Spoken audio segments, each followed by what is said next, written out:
Hi, Delena. This is Sarah with Flourish at Artisan Indie, and I am critiquing your shop today, Delena Kiosco Designs, on the Etsy platform. So I'm pretty excited to go through your shop. I know you've been in Flourish for a while, so I'm kind of excited to see kind of what you've done with your shop, and hopefully I can come up with something that can help you through this next season, which would be the holiday season of 2017. So let's go ahead and get started. I'm going to kind of just scroll through your shop, kind of just to get an initial feel for what you do and who your target audience might be. So when I look at Etsy shops, I'm looking at it from two different angles. So one, I'm looking at it from a sales coach view.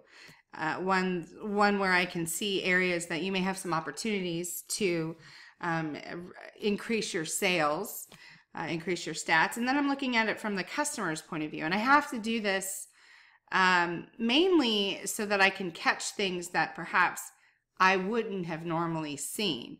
And it does take a while to kind of be able to do that, but I think I go through so many shops, and I think I finally perfected where I look at things from the customer's perspective to help you know what they might see when they go through your shop. Because as business owners and as sellers, and especially those of us that have been on Etsy for a really long time, we tend to, look at things through a seller's eyes and really miss some things that customers might see or notice that would otherwise go unnoticed from ourselves.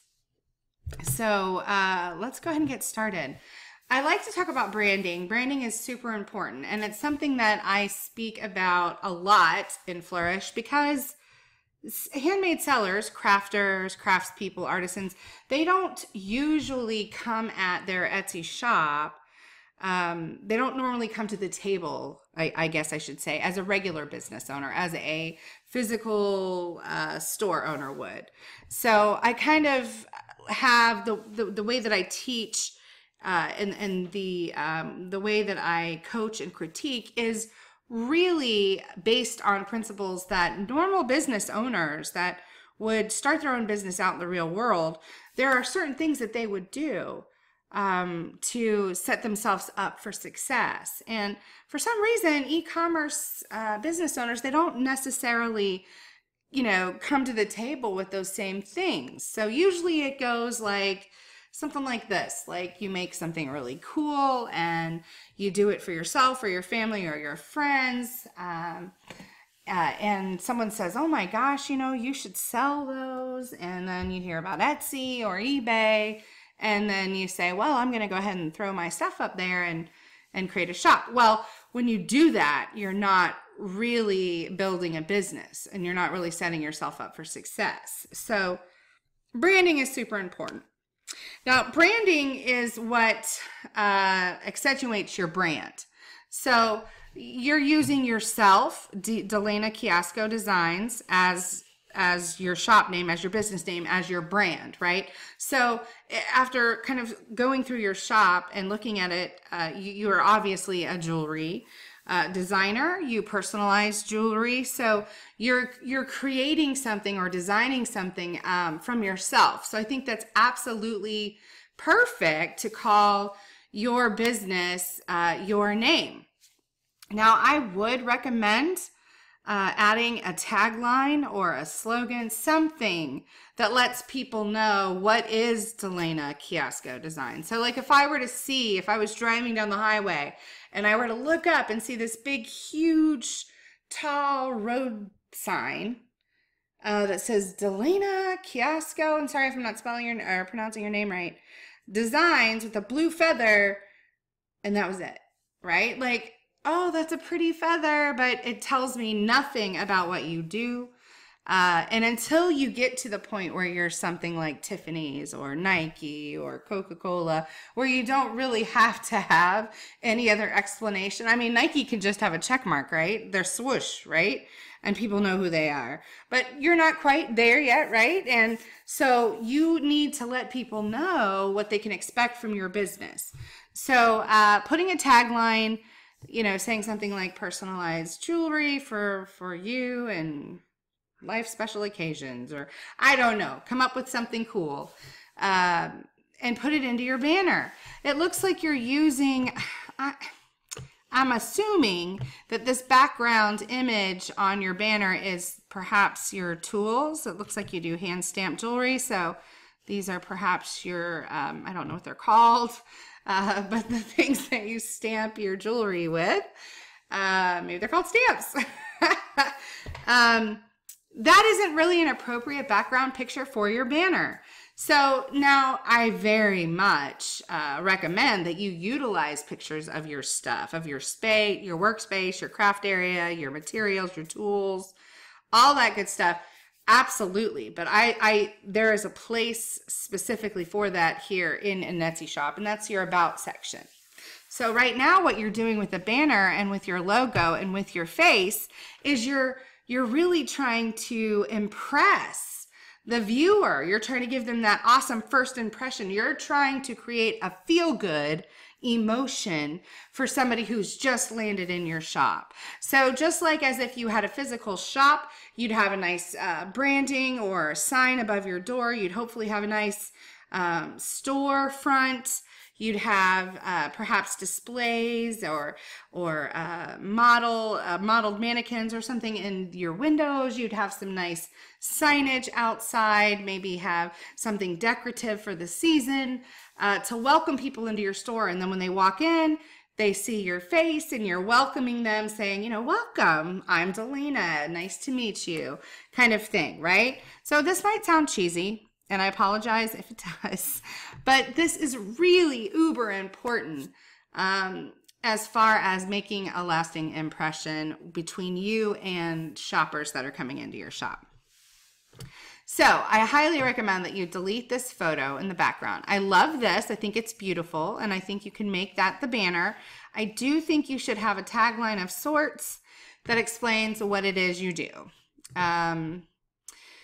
Right here, this is perfect for your shop icon, and this is a great close-up of your face. I would recommend you have one where you're really smiling, but if, some people, they don't like their smile. Some people are camera shy, and you are slightly smiling here, so this isn't horrible at all, by no means, but just think about it in that perspective, that if somebody's going to come into your business and you're going to welcome them and say hello and greet them, what kind of look would you have on your face? That's kind of what you want right here.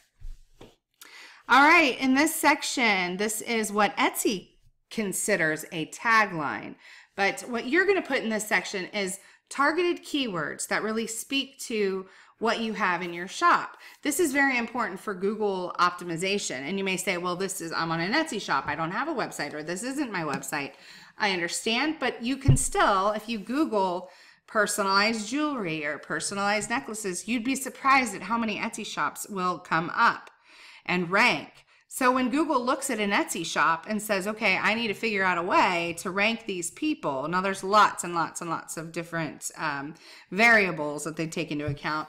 But one of them, and one of the most important ones, is this line. At first is really your shop name. Then it's this line here. So just know that I need to put keywords in here that are relevant to what I sell, that are descriptive, and are something that Google can organize or sort and organize me into, okay? The same thing with these, and I'm going to come back up here in a second, but the same thing goes for these sections. You want them to be nice and targeted, okay? Okay, let's go back up here. All right, so this is your featured area, and what I recommend to have in your featured area are things that are seasonally appropriate. So right now it's October 12th. So we have Halloween, we have fall, Thanksgiving, Christmas, Hanukkah, all of those types of holidays and seasons coming up. So what I would recommend is to put in this section anything that you have that is seasonally appropriate. And you may say, well, I make personalized items, so really anything could be given as a gift. Totally get that. But I'm noticing that you do have some like ornaments, so you could put that up there. If you have anything, fall colors, maybe if you had anything that was maybe family oriented, not just names, but perhaps something that you would give someone as a hostess gift, you know what I mean? Like maybe wine charms or something that you'd be sharing with or giving to your family visiting for the holidays. Anything like that, really, you want to put here. Maybe even fall, winter weddings. And what you want to do is switch these out every couple of months, okay? One, it kind of keeps your shop really fresh. It kind of creates activity going in your shop, and hopefully you'll have customers that constantly want to come back and visit and buy for their friends or buy something else. And it's always good to show them new items, new product, and it's always good to be on trend and in season as well. So I would switch those out with some of those things. Your announcement right here, this is kind of a waste of text. What I would recommend, I don't know if you have a website. Let me roll down and see if you have a website. You do. It says website. If you have a website and it doesn't redirect to your Etsy shop, I highly recommend that you set up something on a landing page, some type of email lead magnet to where you're collecting email addresses from your customers. So I would say something like, visit our website at www.delenakioscodesigns.com to receive 10% off your next purchase. Now you have to be careful because Etsy doesn't want you really directing traffic from that. They don't want to bring in traffic and then you take that customer that came into your shop and then direct them to your website and sell them there. But if you use the verbiage, save 10% off your next purchase, that kind of frees you up from them saying that you're trying to direct traffic from them off your site. You are absolutely allowed to list your website on and within your Etsy shop, just like they give you this space to do it down here, and it's actually clickable. But you can't say, contact or have a customer contact you and then say, well, why don't you purchase from my website instead, kind of thing. So I would put that here and start collecting emails. You really want to do that. If you don't have that set up, that needs to be a priority, because an email list for you is like gold. It's people that have already said yes to you, people that obviously like your stuff or they wouldn't have signed up. And it's a way for you to market to them when sites like Etsy or your website are down, when sites are slow or algorithms get wonky. It's a way for you to kind of have some consistent sales coming in without having to rely on the ups and downs of online marketplaces. So I would definitely do that. 109 items is awesome. Perfect number of items. It's enough to be taken seriously. It's a good selection. It's not too overwhelming. So I think that's great. What I do recommend is, do you see this section here, how this is kind of choppy? What you want to do is you want to organize this whole section from the smallest to the longest. So I would start with add-ons, and then it looks like the next would be golden rose, and then it looks like personalized rings, personalized heart, so on and so forth. So the smallest word here to the longest, and that's going to kind of swoop down. And what that does is it enables the viewer that's on your page to look at that section in one glance and be able to read everything that you have. Whereas now, it being choppy, it's just kind of a big block of text that people are going to ignore. And you don't want them to ignore it because they might have come to your shop for an ornament and maybe be looking for some kind of person. They may know someone that's getting married and not even think that you have wedding stuff or that you have necklaces. So it's a way for you to get additional sales, not just what they came to your shop to look for.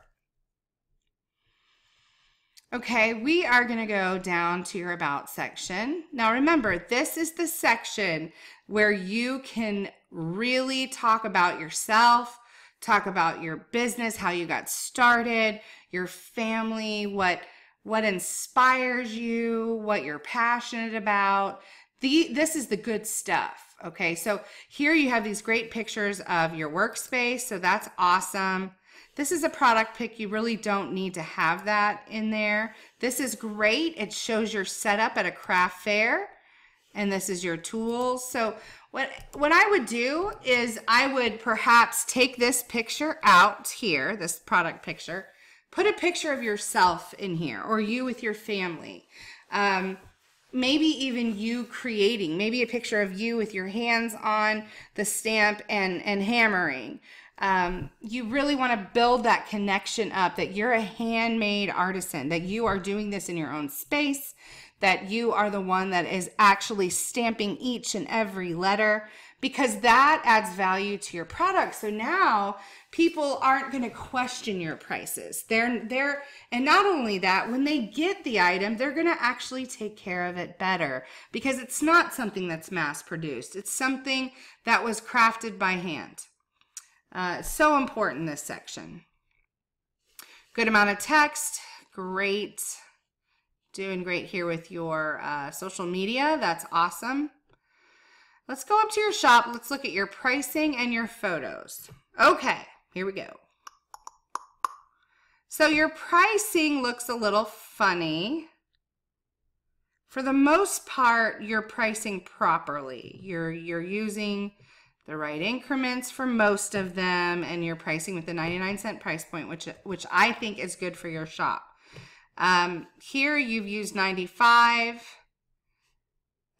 which is a little weird because everything else is 99. So I would change, that could have just been a typo. I would change that. Also, so anytime you're over 100, what I want you to do is move the 9, right? Because if you're using 99, you move the 9 to the left of the decimal point. So you have 119 here. This should be 00. So you don't really have to use the cents when you're over $100. So you just want to use whatever number you're using, whether it's 9 or 5, to the left of the decimal point. So this would be 119. If you were using a 5 in all your pricing, this would be 115. So I would do 119. I would actually probably bump that up to 129. I think 129 is a better price point than 119. And of course, I never think handmade sellers are asking enough for their stuff. But either way, you don't have to have the cents when you're over $100.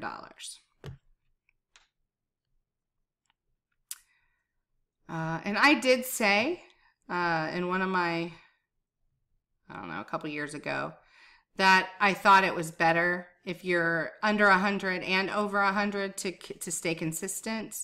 But after further research on pricing, it's really better for the thing that's paid attention to is on items over 100 is the number to the left of the decimal point. So it actually does look better if you use zeros for anything over 100 and then just put the 9 or the 5 on the left side. Okay. Let's talk about your photos. So I'm not super crazy about your photos. I do see how you're trying to kind of stay on brand, where you have, you've encompassed the blue, and it looks like even a blue feather, into your photos. And the actual photos themselves aren't bad as far as the angle of the items and the light. You have some really nice light that you've captured. But what I think is that the blue feather cheapens the look, and this too, whatever this is here, cheapens the look of your stuff. So what do I mean by cheapened? Well, have you ever bought anything from Oriental Trading Company, or I don't know if I should say this since it's being recorded. I'll probably get some kind of notice or something. The ABC catalog, or the dollar store even. And please, I'm not saying your stuff looks like dollar store stuff, so don't think I'm saying that. But do you know how you can see something and you think it's cute and everything, you pick it up and it's really just cheap and cheesy, kind of like, right? Well, believe it or not, in your photos, you can make your items look really cheap, or you can make them look really luxury simply by how you photograph them. So I don't know if your stuff is made with high quality or metal or not. I don't know if it's cheap, but with the bright blue feather, it makes it look cheap. So, and again, the pictures themselves aren't terrible. I mean, you have this nice lighting. Again, you have the nice angle. I think though that you may have a little trepidation, a little people that are not quite sure if they want to pay your prices, because it just doesn't completely sell the quality of the item. So I really think that, and let me see if I can find a better picture. I'm going to try to look for a better picture, and it may not be super easy, considering most Etsy sellers do not take very good photos. This is a good photo here. Do you see how this is soft? Blurred out background makes it look like it's more luxury. Now look, she's selling that for $15. I'm sure there's no difference between this and your stuff. Your stuff may even be better, but her photo is better. Now I'm not completely happy on this photo as a thumbnail because of the split screen, but again, it gives you this feeling of a quality piece of jewelry versus something with a bright blue feather on the background. This looks quality. It's close. This could look good, but beautiful. This is a beautiful picture here. Okay, so let's take a look at this. Gorgeous picture. Now this ring, I don't know if it's $20. So it says it's sterling silver. This stamp could be just as something just as nice as you do. But what you now see, that's not a great picture. But this picture is phenomenal. So they're getting this good light, and then this background and this blurriness makes this ring look. If I was this person's coach, I should see if they're in Flourish. Love Struck Soul. They should be asking a lot more money for this ring, because the picture, I would easily pay $59 for that. And I'm very much this person's target market. I only wear sterling silver, and I'm very much into Ganesh and the elephant and all the yoga kind of symbology. So I'm very much, I'd pay $59 for this. So, you know, that's something you want to look at. The picture determines how much someone will pay. Of course, it determines somebody being attracted and coming into your shop. But I mean, look at this photo compared to all the other ones. I mean, this looks like it needs to be in like Crate and Barrel, or it needs to be in, I don't think Crate and Barrel sells jewelry, or it needs to be in the Sundance catalog, you know, a more higher luxury store. All right. I'm not a big fan of the plain white background either. You know, I like it to have some kind of substance. I like softness. I want it to be light and bright, but I want it to be a soft light. I do like gray backgrounds for silver, but not anything that dark. Sorry, hit the wrong button.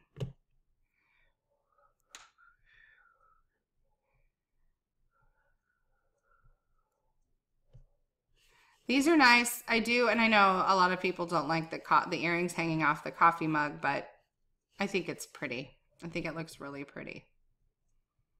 See, now this is too busy and too dark and too not centered and not close up enough. It's not like that other one. This is nice here. Modeled is always good.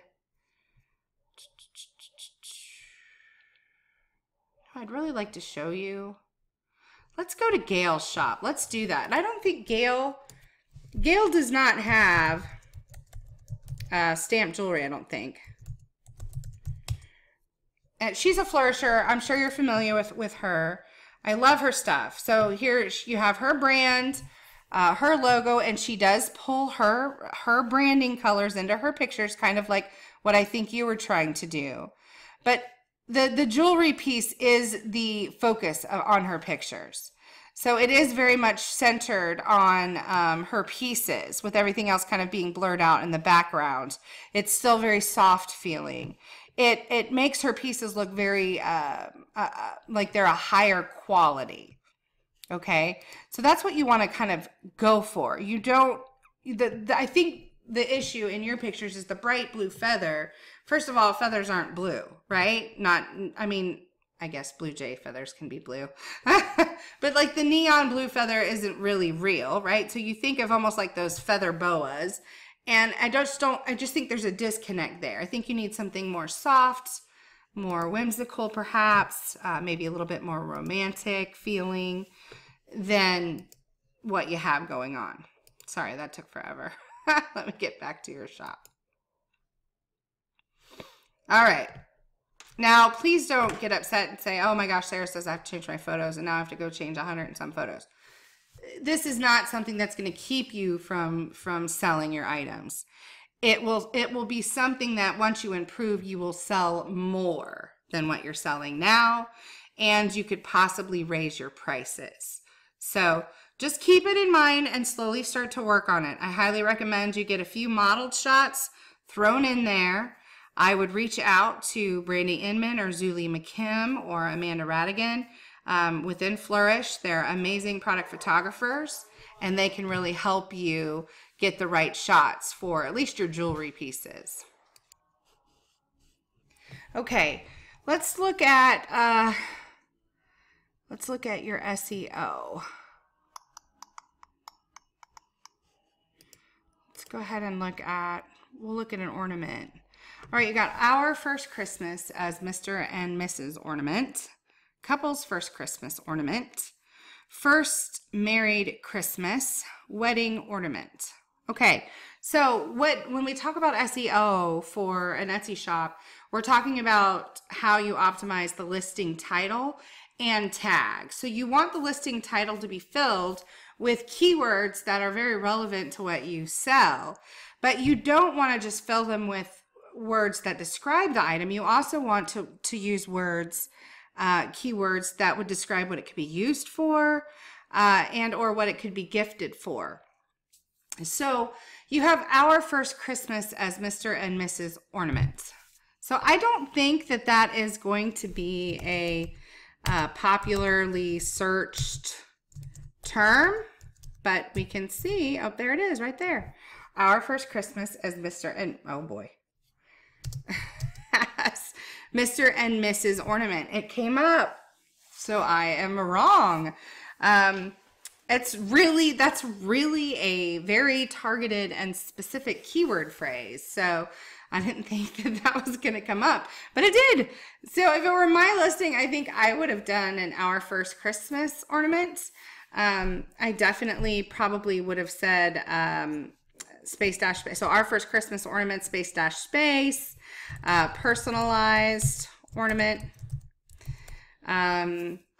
Of course, then they have personalized ornaments for couples, personalized ornaments for weddings, things like that. Because I think sometimes people they just know they're looking for something personalized. I like that you put wedding ornament in there. So it could have been a wedding gift. It could also be a, let's see, I probably would also do a First Christmas Ornament using numbers. I think you can, yeah, I would use First Christmas Ornament as numbers because some people don't type in the first Christmas. Couple's First Christmas Ornament, I probably would have used. Also, then, of course, wedding gift. It could have been an engagement gift. It could have been a gift for wife, gift for husband. You can use those types of keywords as well. So here you're using really great keywords to describe the item, but try to get those gifting ones in as well. Let's make sure that you're using those same keywords down here into your tags, which it looks like you are, which is awesome. Sale details, details. Good, short, sweet, to the point. Not bad. The only thing I don't notice you doing is some interlinking, which is where you actually add in the shop link, the links. I'm sorry, I can't talk today. A link to your shop section where you sell your other ornaments. That would be good. That also helps strengthen your SEO. So for the most part, I would say your SEO looks pretty good. Just make sure that what you're using, the words that you're using is coming up in search, or I don't know if you're using Marmalade or the Google Keyword Planner or Etsy Rank. Any of those are good to use as well, just as long as you are utilizing popular keywords that people are using to search for your items. Also remember little things like stocking stuffers. Those are really good. Teachers' gifts, end of year teachers' gifts. Make sure you're utilizing all those holiday gift keywords, because people are on right now looking for gift for wife, gift for girlfriend, gift for mom, you know, gift for teachers, year-end teacher gifts, like all these things they're looking right now. So you want to make sure that you have those in there so that you're getting found for those specific searches. Here's some interlinking on this one, which is good. There's a lot here. Try to keep your copy as minimal as you can. I mean, not like one line, but 2 to 3 paragraphs is really sufficient if you can get at that, because now you really have the other sections like shipping and policies and FAQ sections, so you shouldn't have to go into too much detail within your copy.